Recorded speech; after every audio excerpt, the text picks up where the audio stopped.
Golfo del Tiguglio, Agricola Santa Barbara. Seguiteci.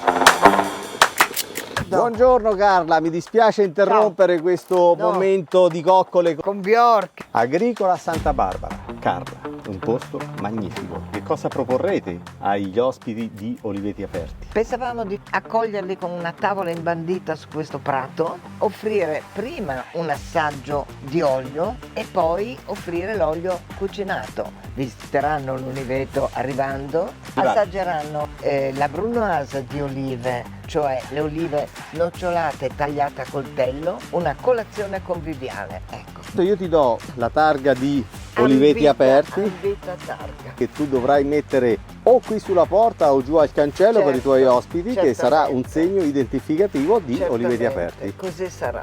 18 e 19 giugno vi aspettiamo, seguiteci sui social. Ciao!